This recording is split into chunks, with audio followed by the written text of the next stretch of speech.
കോഴിക്കോട് കേന്ദ്രമന്ത്രി സുരേഷ് ഗോപിയുടെ സന്ദർശനത്തിലെ ചില വിശേഷങ്ങൾ അത് ഇപ്പോൾ പറയാൻ കാരണം ഈ ശുചിത്വ മിഷന്റെ ഉദ്ഘാടനത്തിനായി സ്കൂളിലെത്തിയ സുരേഷ് ഗോപി സദസ്സിന്റെ ഹൃദയം കീഴടക്കിയാണ് മടങ്ങിയത്. കേന്ദ്രമന്ത്രി അക്ഷരാർത്ഥത്തിൽ കുട്ടികളുടെ കൊച്ചു കൂട്ടുകാരനായി തീരുകയായിരുന്നു.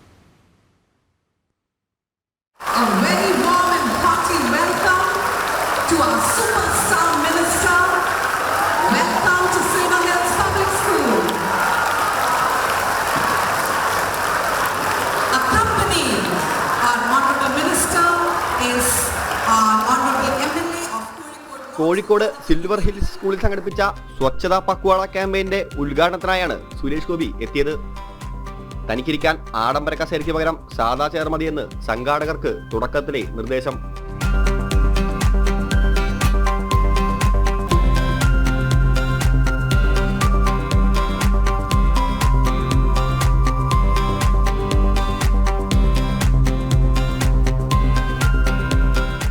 തുടർന്ന് ചടങ്ങിന്റെ ഔദ്യോഗിക ഉദ്ഘാടന പ്രസംഗം.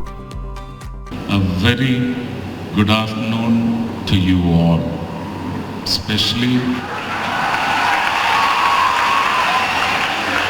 my dears, always my dears, the little ones, my own children. ശേഷം കുട്ടികളോട് സ്നേഹ സംഭാഷണം. എന്തൊക്കെയാണ് വിശേഷങ്ങൾ മക്കളെ? ആണോ? മണിച്ചിത്രത്താഴിലെ സംഭാഷണം കേന്ദ്രമന്ത്രി പറഞ്ഞപ്പോൾ കുട്ടികൾക്കും സദസ്സിനും ആവേശം. വിടമാട്ടെ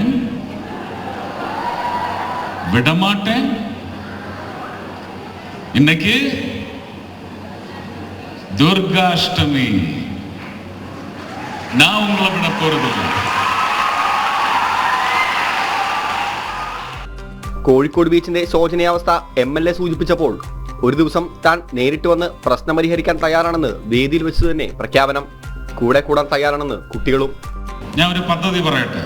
നമുക്ക് ചിങ്ങമാസം പിറന്നു കഴിഞ്ഞ് നമുക്കൊരു ദിവസം കാലത്ത് 6 മണിക്ക് കോഴിക്കോട് ബീച്ചിൽ നിങ്ങളും നിങ്ങളെപ്പോലുള്ള കോഴിക്കോട്ടെ സ്കൂളുകളിൽ നിന്നുള്ള ഒരു 50 പേര് വെച്ചെങ്കിലും വന്ന് സമ്മേളിച്ച് ഈ ബീച്ച് വൃത്തിയാക്കി മാറ്റി ഇതിന് നൈരന്തര്യം, ഇതിങ്ങനെ തുടർച്ചയായി വൃത്തിയായി കിടക്കണേ എന്ന് പറയുന്ന സന്ദേശം ആ ബീച്ച് കൊണ്ട് സന്തോഷം പകർന്നെടുക്കുന്ന മുതിർന്ന പൗരന്മാരുടെ ഒരു സംഘത്തിന് നമുക്കൊരു കാഴ്ചയൊരുക്കി കൊടുക്കാൻ തയ്യാറാണോ?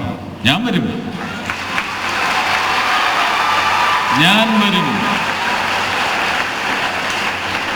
തയ്യാറാണോ?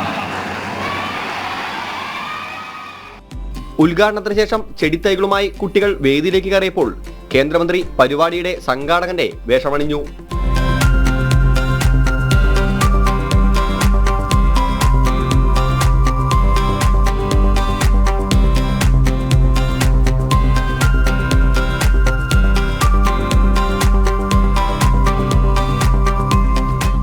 ഔദ്യോഗിക ചടങ്ങ് സമാപിച്ചതോടെ വേദിയിൽ കലാപരിപാടികൾ അവതരിപ്പിച്ച ഓരോ കുട്ടികളെയും സ്റ്റേജിലേക്ക് വിളിച്ചു കയറ്റി കൂടെ പടം പിടുത്തം.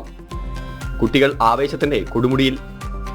സ്കൂളിലെ ഹൗസ് കീപ്പിംഗ് തൊഴിലാളികളെ സുരേഷ് ഗോപി ആദരിച്ചത് വിശിഷ്ടാതിഥികളുടെ കസേരകളിൽ ഇരുത്തിക്കൊണ്ടാണ്. തൊഴിലാളികൾക്ക് ആത്മാഭിമാനത്തിന്റെ നിമിഷം.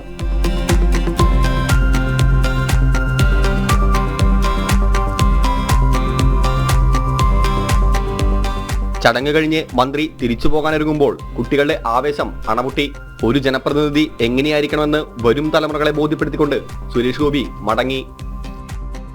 ആനന്ദ് പുതൂർ, ജനം, കോഴിക്കോട്.